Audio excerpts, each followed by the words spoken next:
Subscribe channel Truth.id dan aktifkan lonceng notifikasi untuk mendapatkan informasi seputar live streaming dan video khotbah terbaru. Posisi tombol subscribe berada di kanan atas channel kami dan jangan lupa nyalakan loncengnya. Shalom Bapak Ibu Jemaat yang dikasihi Tuhan, kita bertemu kembali dalam ibadah tengah minggu GSKI Rehoboth Kelapa Gading. Mari saya mengajak kita semua saat ini untuk persiapkan hati kita, pikiran kita, dan jiwa kita arahkan kepada Tuhan. Kita datang bersama ke hadapan Tuhan.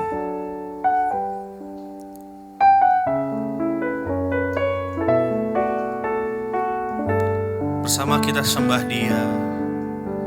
Dia berkenan untuk hadir di tengah-tengah kita.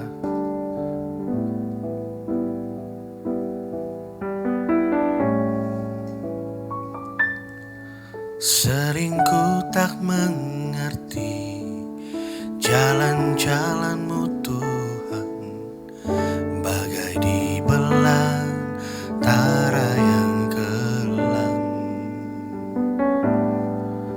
Tanpa seribu tanya, namun tetap percaya jejak-Mu Tuhan sungguh sempurna. Sering ku tak mengerti jalan-jalan-Mu Tuhan, bagai di belantara yang kelam.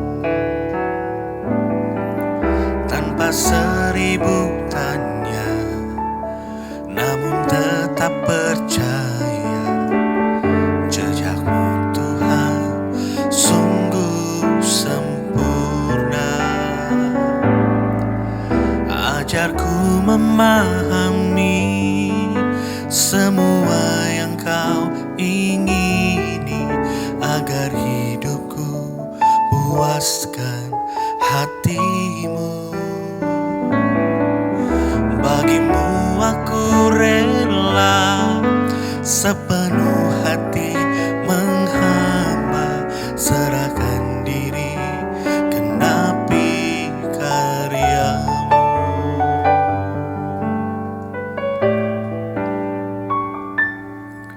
Sering ku tak mengerti jalan-jalan-Mu Tuhan, bagai di belantara yang kelam. Tanpa seribu tanya, namun tetap percaya jejak-Mu Tuhan sungguh sempurna. Ajarku memahami semua yang Kau ingini, agar hidupku puaskan hati-Mu. Bagimu aku rela sepenuh hati menghamba, serahkan diri genapi karya-Mu. Ajarku memahami semua yang Kau ingini, agar hidupku puaskan hati-Mu.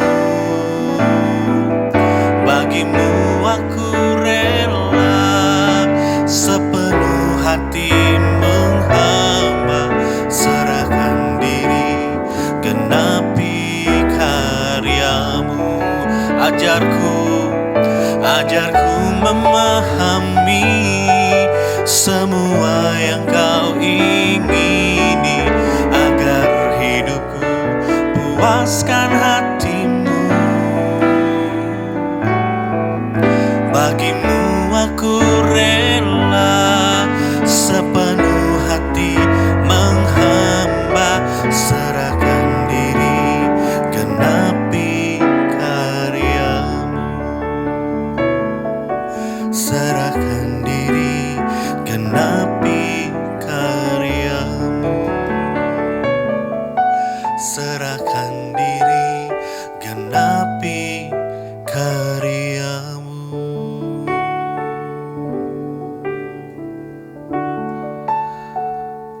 sekedar pujian dalam syair Bapa.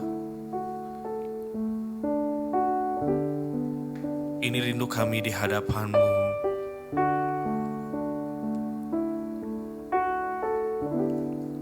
Kami ingin hidup senangkan hati-Mu.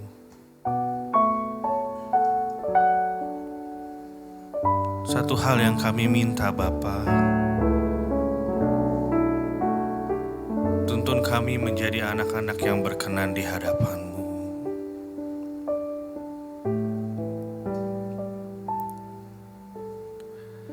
Tak hanya dengan pujian, syair dalam penyembahan,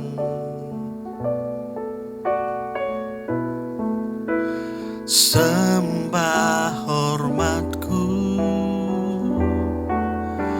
kepadamu Bapa yang di surga. Tapi dalam segala hal, setiap kata dan perbuatan, segenap hidupku menjadi kesukaanmu. Ini yang kami rindukan. Ku rindukan dan ku minta menjadi anak kesukaan Bapa di hadapan tatamu Tuhan. Di matamu diriku berkenan.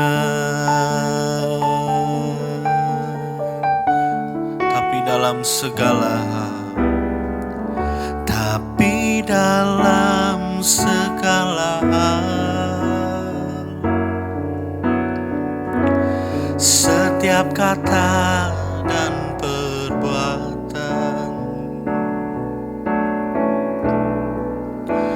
segenap hidupku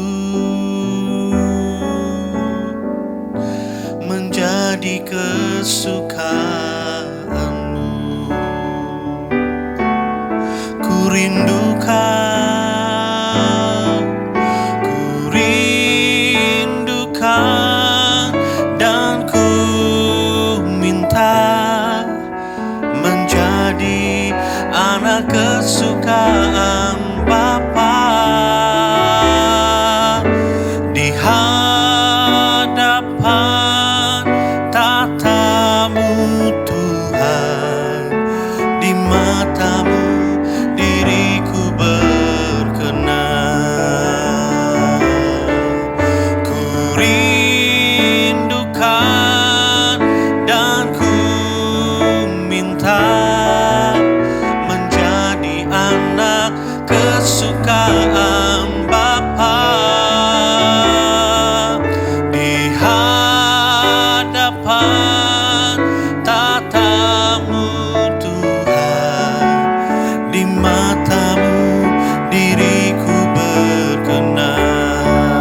Sekali lagi katakan, ku rindukan dan ku minta menjadi anak kesukaan Bapa di hadapan tatamu Tuhan. Di matamu diriku berkenan. Ku rindukan, ku rindukan dan ku minta menjadi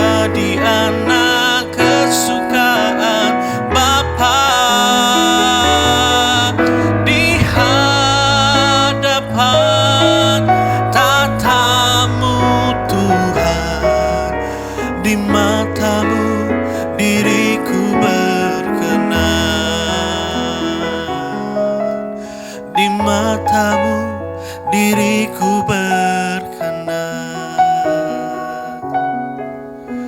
Di matamu diriku berkenan.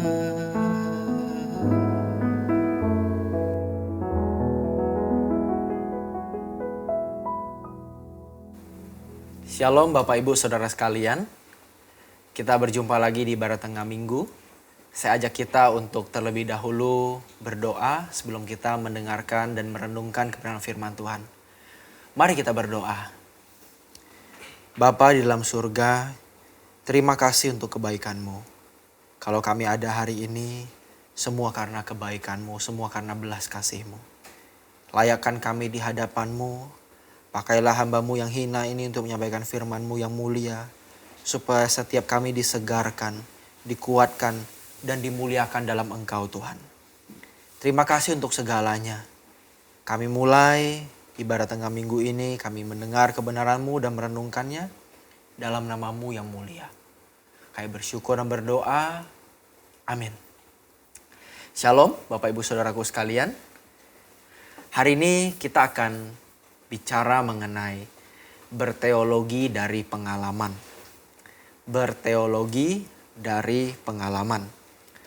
Bapak Ibu Saudara sekalian, kalau dengar kata teologi, pasti sebagian orang sudah merasa asing. Sudah merasa ini bukan bagian saya. Sudah merasa minder. Sudah merasa kurang cocok. Karena dipandang bahwa dia bukan seorang hamba Tuhan. Saya di sekuler Pak.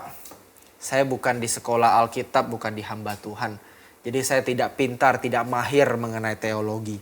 Saya nggak terlalu paham tentang teologi Pak. Bapak Ibu Saudaraku sekalian yang terkasih dalam Tuhan Yesus. Sebenarnya yang dimaksud teologi itu bukan hanya dalam lingkup sebuah disiplin ilmu yang memang dipelajari oleh para mahasiswa sekolah tinggi teologi atau sekolah Alkitab. Di satu sisi teologi memang disiplin ilmu Bapak Ibu. Tapi dalam pengertian luasnya, teologi adalah segala pengetahuan atau segala pengenalan akan Allah. Saya ulangi sekali lagi, teologi itu bicara tentang pengetahuan atau pengenalan kita akan Allah.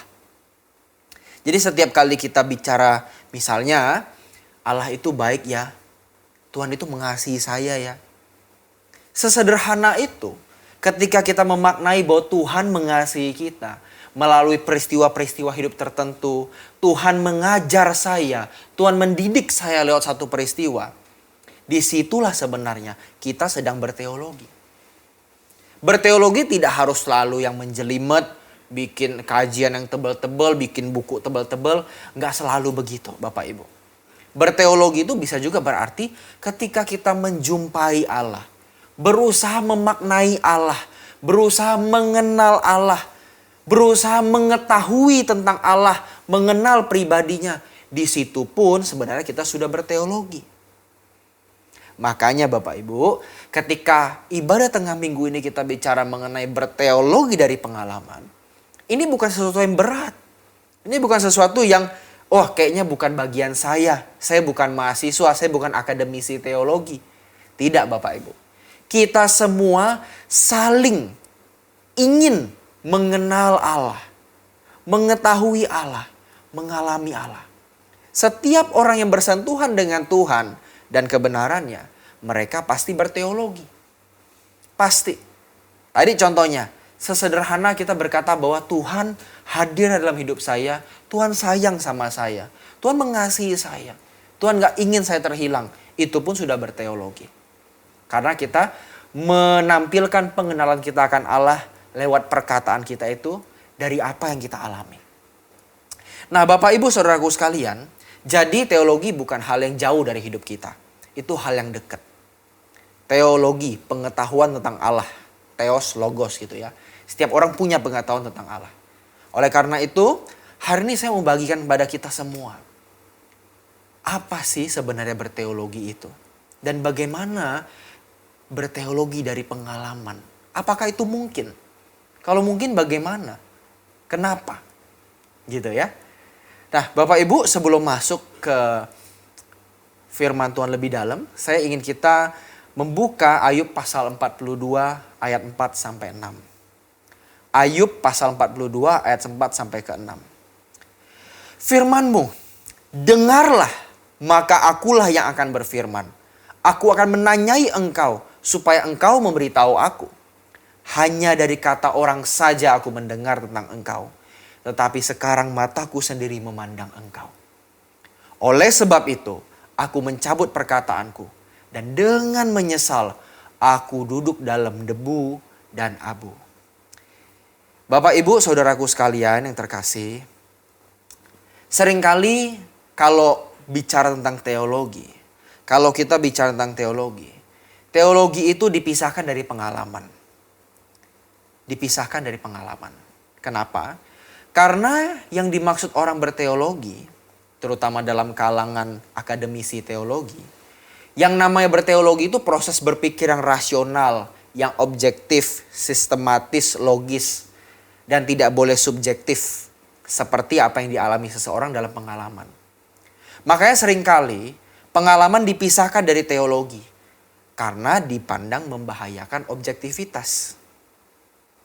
Akan menjauhi objektivitas. Pengalaman membuat teologi seseorang itu makin jauh dari objektivitas.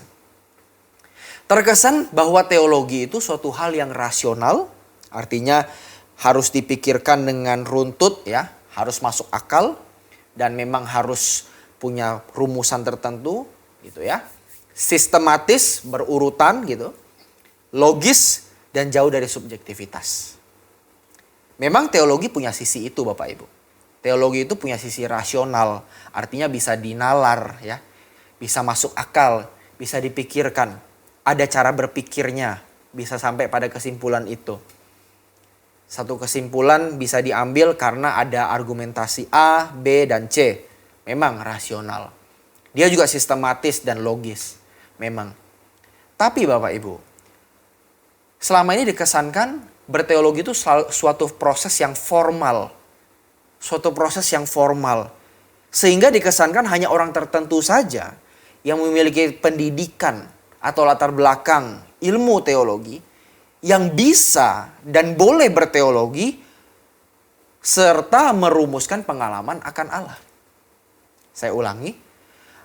Pada akhirnya kalau teologi hanya dipahami suatu proses rasional, teologi akhirnya hanya akan menjadi suatu proses formal yang hanya dimiliki oleh sebagian orang yang berlatar belakang ilmu teologi. Mungkin dia sekolah Alkitab, dia sekolah tinggi teologi, ya. Dan hanya milik orang terdidik itu saja. Sehingga proses berteologi atau mengenal Allah, mengetahui Allah, memahami Allah hanya terkotak pada apa yang dipandang oleh orang-orang yang terdidik itu. Orang-orang yang punya privilege, punya hak istimewa untuk merumuskan pengenalan tentang Allah itu, ya udah begitu aja. Cukup sampai di situ mengenai pergumulan atau pengenalan akan Allah. Cukup sampai di situ. Jemaat mendengar, jemaat menerima dan meneruskan sesuai apa yang dikatakan oleh teolog tersebut atau pendeta tersebut. Jadi jemaat hanya menerima pasif. Pengalaman dia nggak boleh masuk. Yang benar hanya yang disampaikan oleh pendeta atau teolog tertentu. Benarkah demikian Bapak Ibu? Apakah betul kita sebagai jemaat biasa tidak bisa mengalami Tuhan, tidak bisa mengenal Tuhan, tidak bisa berteologi? Dalam arti merumuskan pengenalan kita akan Allah. Siapa sih Allah itu? Bagaimana sih karakternya? Bagaimana sih pribadinya? Apa sih yang dia mau dari hidup saya? Apakah kita tidak bisa merumuskan hal itu? Apakah itu hanya diperuntukkan bagi kalangan elit tertentu yang memiliki gelar kependetaan atau gelar kesarjanaan teologi? Ternyata Bapak Ibu, kalau kita mau lebih dalam menggali, Bapak Ibu Saudara sekalian akan menemukan bahwa teologi selalu dimulai dari pengalaman dan tidak bisa dipisahkan dengan pengalaman kita. Saya ulangi. Proses berteologi itu selalu dimulai dari pengalaman dan tidak bisa dipisahkan dari pengalaman. Saya kutip salah satu pernyataan teolog Indonesia yang cukup terkenal pada masanya, yaitu Bapak Eka Dharma Putra. Bapak Eka Dharma Putra pernah berkata begini, teologi harus kontekstual. Kalau tidak kontekstual, namanya bukan teologi. Saya ulangi, teologi itu harus kontekstual menurut Bapak Eka Dharma Putra. Kalau tidak kontekstual namanya bukan teologi. Kurang lebih begitu perkataan beliau. Nah, maksudnya apa? Maksudnya teologi itu pasti lahir dari satu kondisi atau konteks tertentu. Dari pengalaman di masa tertentu. Sehingga muncullah pengenalan akan Allah di masa itu. Di masa perang sama di masa damai, pergumulan dengan Tuhan pasti beda. Maka udah pasti yang namanya teologi itu beda. Gitu ya. Sekarang timbul pemikiran-pemikiran teologi bagaimana orang Kristen harus berdampingan dengan era internet. Ya. Era gadget, era teknologi. Ini kan gak pernah dipikirkan oleh orang 50-60 tahun yang lalu. Mengenal Tuhan ya udah sekedar bagaimana hidup benar, bekerja benar, berumah tangga benar. Nah, zaman sekarang tantangannya ada gadget, ada internet, ada media sosial. Ternyata bertuhan tuh bukan hanya di rumah tangga, di pekerjaan, di sekolah. Sekarang bisa di jari sendiri. Di gadget, di gawai, di laptop gitu kan ya. Nah, makanya muncul bagaimana sih kita bertuhan di gadget, sosial media. Nah, ini sudah membuktikan bahwa teologi itu pasti kontekstual. Lahir sesuai zamannya, pembahasannya itu pasti ada yang beda-beda. Teologi itu nggak mungkin nggak kontekstual. Kalau bukan kontekstual, kalau tidak kontekstual, tidak sesuai keadaan zaman, tidak sesuai dengan apa yang dialami orang di zaman itu, berarti itu bukan teologi, itu dongeng, itu kisah. Ya kalau kisah kan ya nggak peduli. Mau di zaman apapun ya ceritanya begitu. Gitu ya. Kayak cerita si kancil. Ya mau dari zaman ke zaman ya begitu. Nggak perlu disesuaikan, nggak perlu dikontekstualisasikan. Nggak perlu dicocokin, nggak perlu dikembangkan dengan kondisi zaman yang berubah. Nggak perlu. Cerita kancil ya cerita kancil. Gitu kan. Tapi firman Tuhan berkembang terus pemaknaannya.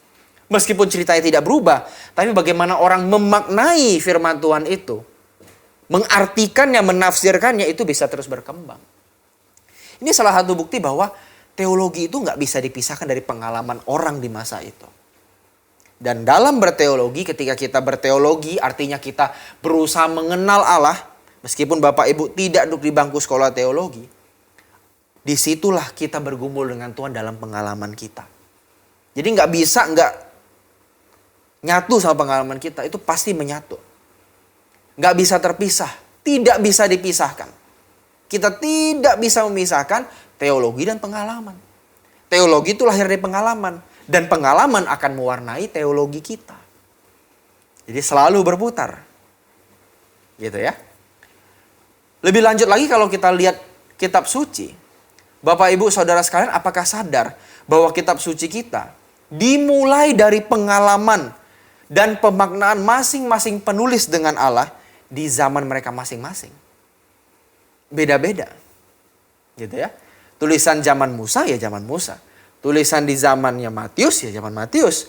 Tulisan di zamannya si Yohanes ya di zaman Yohanes.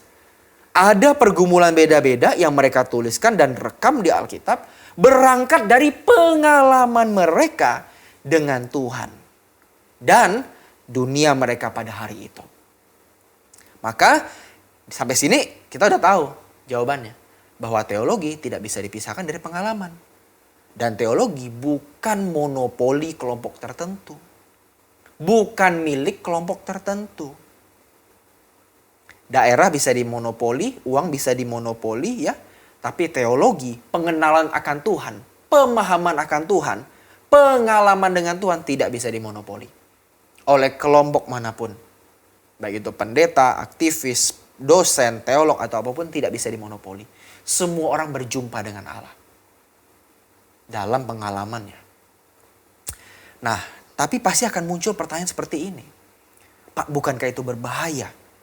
Kalau teologi itu dari pengalaman, nanti subjektif dong. Nanti semua orang bisa klaim semua yang dia mau dong. Jadi bebas gitu ya. Nah Bapak Ibu sekalian, tentunya ketika kita berteologi dari pengalaman kita tidak berteologi secara konyol. Ya, apa yang kita rasa kita mau kita rumuskan. Kan gak begitu. Kita harus mengimbanginya dengan tentu pasti rasionalitas. Pasti ada. Kita belajar dari orang-orang yang belajar teologi. Belajar metode-metode bagaimana kita bisa membedah ayat Alkitab untuk menemukan kebenaran dan menemukan Allah secara pribadi. Kita belajar dari mereka. Memang kita pasti nggak konyol. Kita pasti tidak belajar teologi kalau dari pengalaman itu secara konyol, tidak. Nah tapi yang saya mau tekankan di sini adalah jangan sampai kita memisahkan yang namanya pengalaman dan teologi. Seakan-akan ada dua kutub. Kutub objektivitas dan kutub subjektivitas. Dalam teologi seakan-akan ada dua kutub ini. Kutub objektivitas dipandang kutub yang benar, sedangkan mereka yang subjektif dipandang sebagai yang kurang tepat. Nah, pemisahan antara subjektivitas dan objektivitas ini dalam ilmu teologi sebenarnya tidak tepat. Ini jadi rusak. Akhirnya kalau salah satu kutub lebih berat. Gitu ya. Nah, ini satu hal yang harus diimbangkan. Bagaimana berpikir rasional dan mengalami Tuhan itu mesti diimbangkan. Saya gunakan kata objektif ini bukan berarti dalam arti benar-benar ada satu pemahaman yang mutlak benar yang nggak perlu dikembangkan lagi. Yang objektif itu yang paling benar, yang lain salah, bukan begitu. Tapi di sini saya gunakan objektif untuk menggambarkan pemikiran rasional.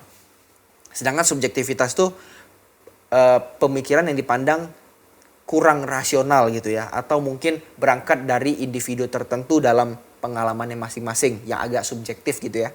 Relatif begitu. Nah sebenarnya pemisahan antara yang subjektif dan objektif ini kurang tepat.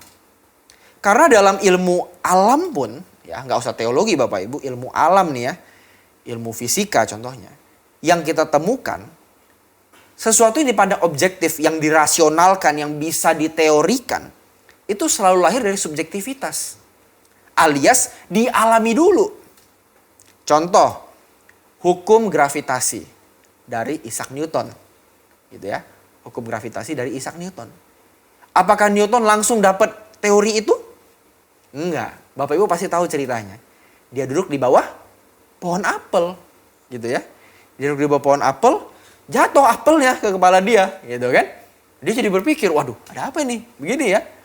Akhirnya barulah diteorikan. Dia mengalami dulu baru diteorikan Bapak Ibu. Mengalami baru diteorikan. Ada keseimbangan antara rasionalitas dan subjektivitas. Antara pengalaman dan pengetahuan ada keseimbangan. Oleh karena itu Bapak Ibu, pengalaman tidak bisa dipisahkan dari objektivitas atau dari rasionalitas. Jangan merasa bahwa satu pengalaman yang ini nggak rasional nih. Ini saya kan nggak belajar, jangan-jangan saya salah. Saya mengalami Tuhan begini, Tuhan itu seperti ini, seperti itu. Jangan langsung kita mengklaim diri kita salah. Kita pelajari dulu, kita dalami dulu. Dalam berteologi, subjektivitas adalah hal yang sangat penting Bapak Ibu saudara sekalian. Bukan hanya rasionalitas, cara berpikir yang sehat, bukan hanya itu. Tapi subjektivitas atau pengalaman yang kita alami masing-masing.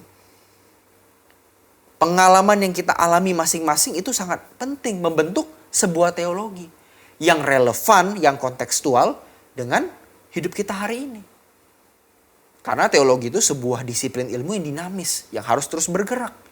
Gak bisa pengenalan akan Allah itu kita pakai yang 50 tahun lalu. Zamannya bapak-bapak gereja, atau mungkin ada ibu-ibu gereja gitu ya. Zaman bapak-bapak dan ibu-ibu gereja masa lalu, yang 100-200 tahun lalu, kita pakai ke hari ini. Pasti ada yang gak relevan. Meskipun pasti ada dasar-dasar yang juga relevan. Yang bisa kita terapkan lagi, pasti ada. Tapi tentu pasti ada titik-titik buta, blind spots, yang kita temukan di teologi mereka. Karena mereka tidak menghadapi zaman sekarang. Contoh sederhananya seperti yang saya katakan di awal. Tentang media sosial, internet, bagaimana coba?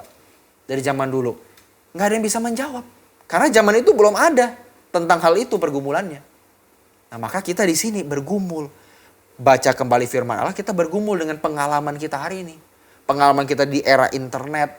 Bagaimana nih kita memaknai Allah di media sosial, menggumuli Allah, mengenali Allah di masa media sosial ini. Gimana? Oleh karenanya pemisahan antara subjektivitas dan rasionalitas gitu ya dalam teologi sebenarnya kurang tepat. Jadi tidak baik. Bahkan menurut saya objektivitas ya, slogan objektivitas kadang disalahgunakan oleh kelompok tertentu. Entah itu pendeta, entah itu teolog, entah itu aktivis gitu ya. Untuk mengklaim ajaran alirannya atau ajaran kelompoknya yang paling benar daripada orang lain.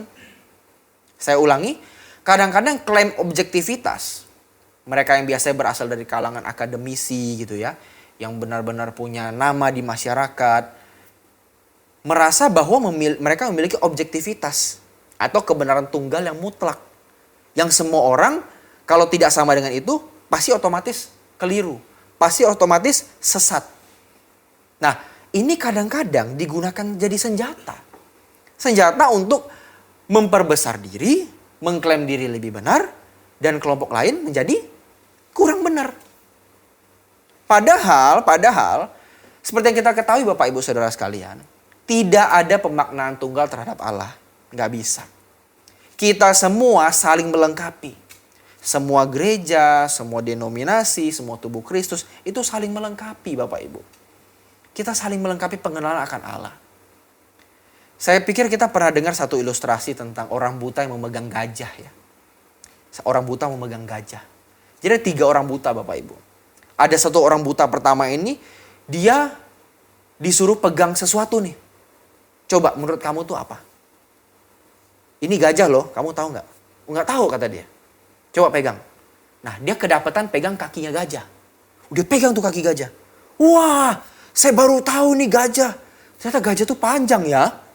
Bulat lagi. Wah lucu banget. Gitu kan. Kulitnya tebel lagi. Gitu kan. Nah dimasukkanlah orang kedua. Nih, kamu tahu nggak gajah? Enggak, saya belum pernah lihat. Karena dari kecil saya buta. Nah, disuruh pegang lagi lah buntut gajah. Dia pegang buntut gajah. Wah, ternyata gajah itu fleksibel ya, lentur ya. Kayak karet, kayak ular. Kecil lagi, ujungnya ada bulu lagi. Waduh, ternyata gajah itu sekecil ini ya. Masuk lagi orang ketiga, masih orang buta juga. Ke ruangan itu. Disuruh pegang gading gajah. Waktu ditanya, gimana gajah itu? Wah, gajah itu keras sekali. Tajam lagi. Ih, ngeri. Kalau pegang kayak kita mau diseruduk gitu. Nah, apakah ketiga orang ini sesat Bapak Ibu Saudaraku sekalian? Ketiga-tiganya gak sesat. Benar. Tapi yang mereka sampaikan bukan kebenaran yang utuh. Kebenaran parsial. Kebenaran yang sepenggal-sepenggal yang bisa mereka peroleh karena keterbatasan mereka. Tuhan itu sama seperti gajah itu Bapak Ibu. Dan kita itu orang buta. Kita tuh gak pernah mengenal Allah sebelumnya. Sedangkan Allah itu begitu besar. Begitu misteri. Gak bisa terjangkau oleh pikiran kita. Ketika kita mencoba untuk meraba Allah. Jangan merasa bahwa yang kita raba itu benar-benar Allah 100%. Mungkin baru berapa persennya itu Allah. Makanya gak cukup pengalaman 1-2 orang. Pengalaman seorang akademisi, pengalaman seorang pendeta saja. Gak cukup. Kita semua bersama membangun pengenalan akan Tuhan. Semua istilahnya kolaborasi Bapak Ibu. Saling berbagi informasi tentang bagaimana Allah bekerja dalam hidup kita. Bagaimana kita masing-masing mengalami Allah. Bisa itu kita ngumpulin tuh informasinya akhirnya. Kita bisa dapat gambaran besar tentang bagaimana Allah itu. Meskipun mungkin sampai kita mati, tetap kita gak akan pernah dapat potret utuh dari wajah Allah itu. Karena dia itu misteri. Ibarat sumur gak berdasar. Gitu Bapak Ibu. Nah maka jangan sampai kita merasa bahwa wah klaim objektif ini akhirnya membuat satu teologi itu jadi monopoli milik orang. Wah ini bahaya nih. Nah kita harus memahami bahwa yang namanya rasionalitas ya memang diperlukan. Tapi jangan lupa pengalaman kita akan Allah itu juga melengkapi. Itu bersama-sama membangun pengenalan kita akan Allah. Ya, karena nggak ada satupun pemaknaan tunggal terhadap Allah. Allah itu harus dikenal oleh banyak orang, banyak masa. Banyak orang di banyak masa. Supaya saling melengkapi. Makanya kita jangan puas dengan pengalaman dengan Allah. yang kita miliki hari ini. Kalau Bapak Ibu sendiri juga melihat di penulis Injil ya Bapak Ibu ya. Injil itu ada Matius, Markus, Lukas, Yohanes. Mereka itu memiliki subjektivitas masing-masing dalam menulis kisah hidup Yesus.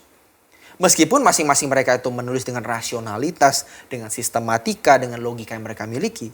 Tapi coba lihat, Bapak Ibu kalau benar-benar mempelajari 4 Injil ini, Bapak Ibu tahu perbedaannya apa saja. Kok bisa beda? Ya karena mereka menulis dari pengalaman mereka. Dan menulis dalam masa mereka masing-masing. Matius beda dengan Lukas, Lukas beda dengan Markus, Markus beda dengan Yohanes. Iya kan? Markus cuma 16 pasal atau 15. Ya. Yohanes ada berapa? 20-an. Matius ada 28. Gitu kan? Kok bisa beda-beda jumlah ayatnya, kan sama murid Yesus.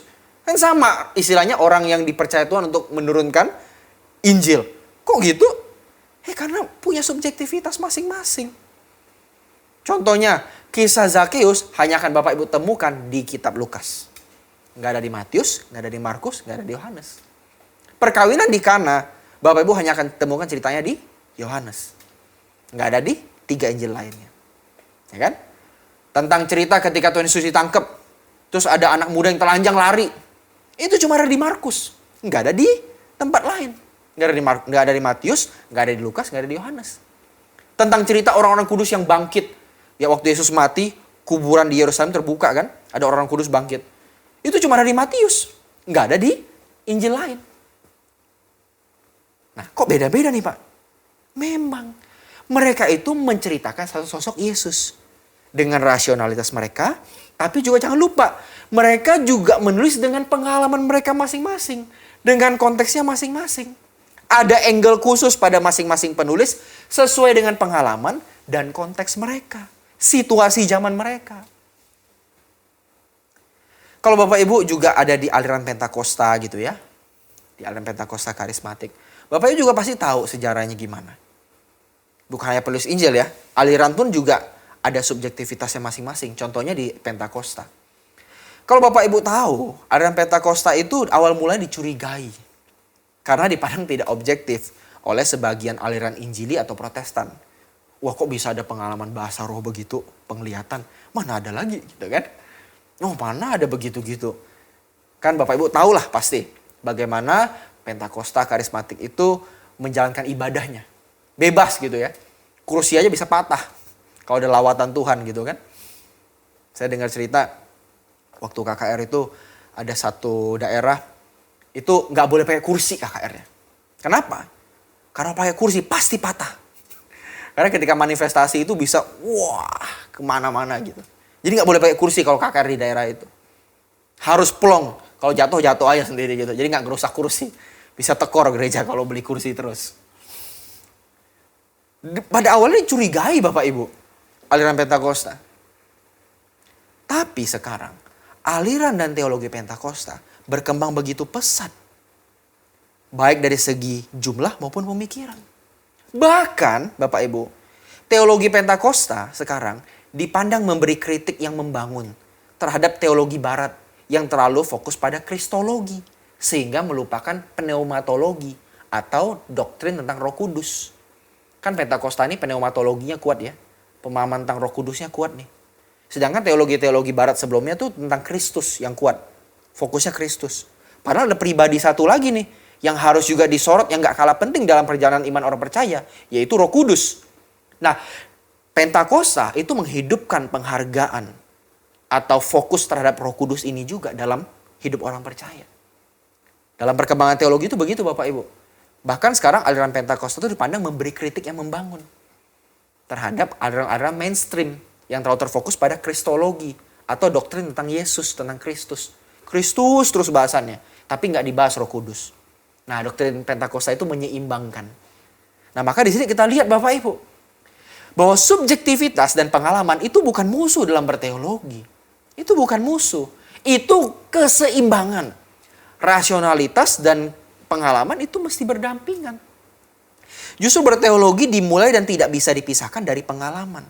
Dengan kata lain, kita harus mengalami dan mengenal Tuhan dari kehidupan sehari-hari. Bukan hanya apa yang dikatakan orang.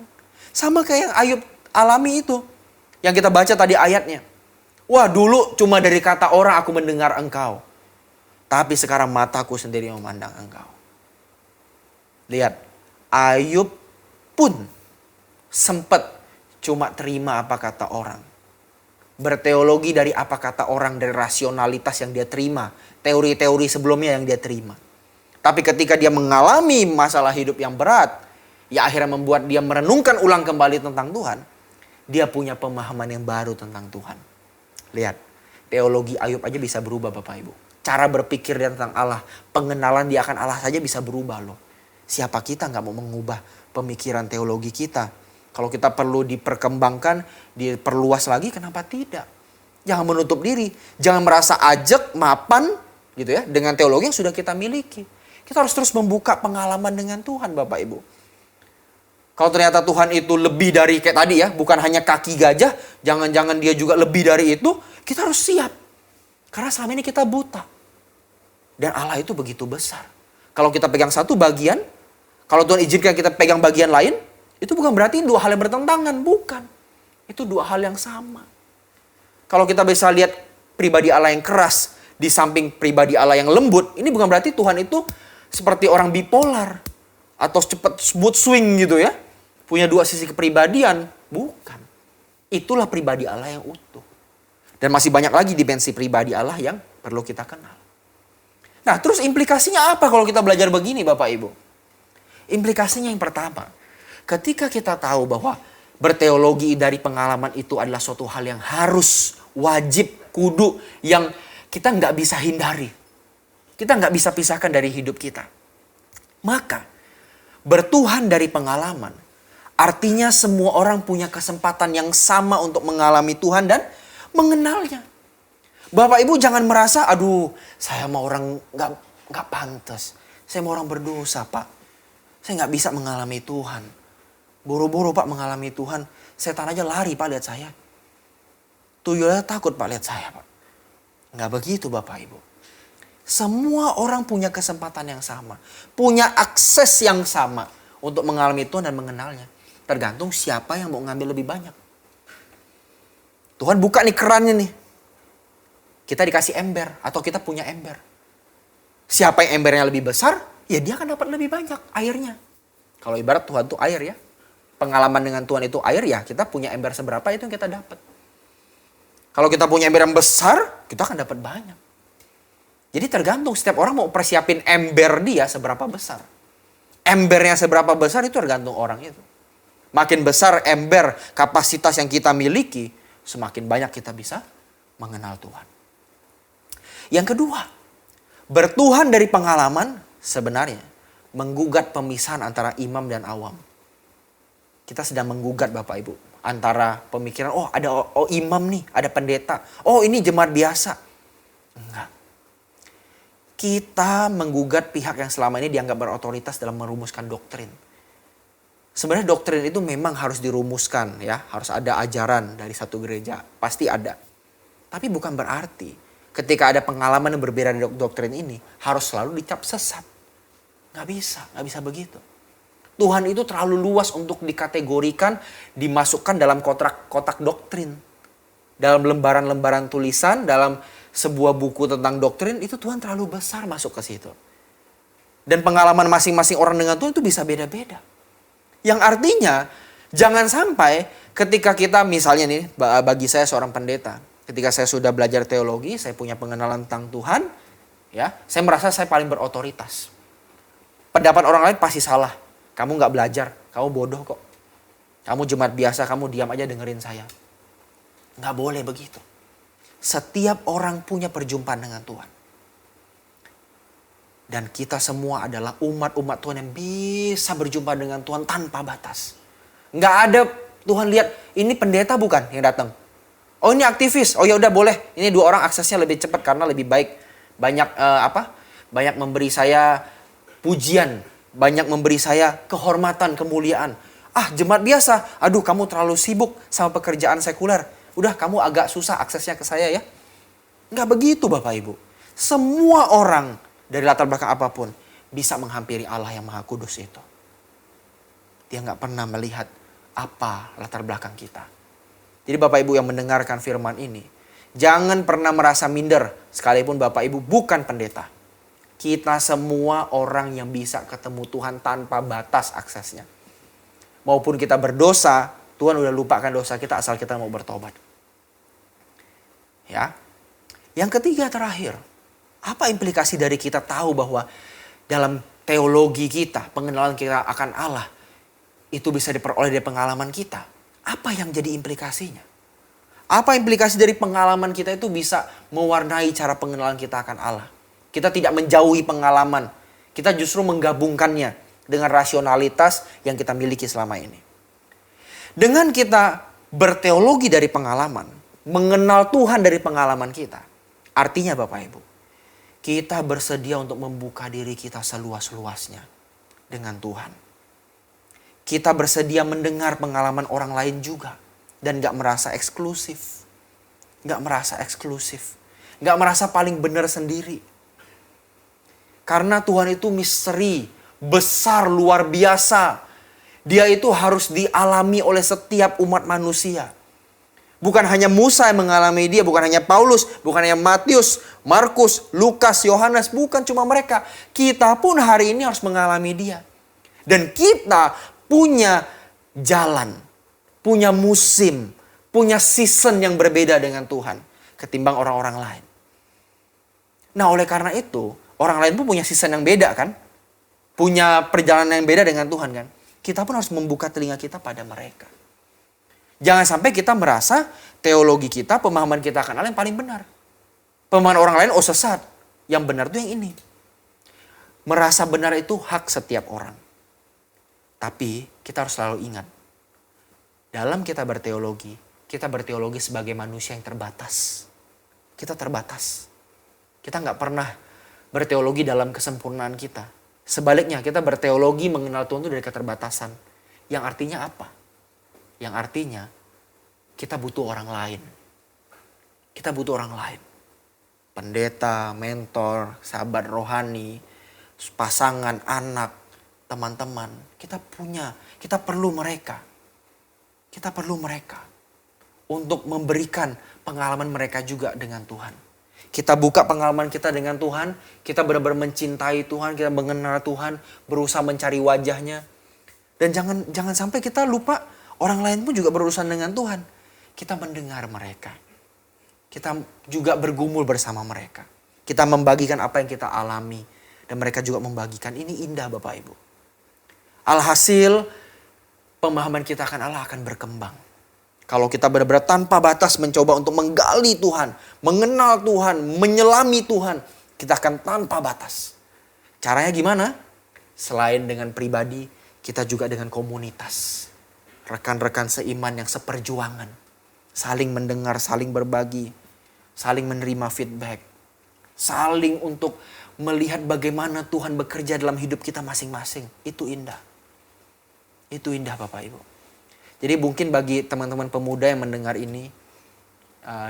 Kalau teman-teman pemuda perlu komunitas. Dan sebenarnya harus terhisap dalam komunitas. Bergabunglah dengan komunitas home.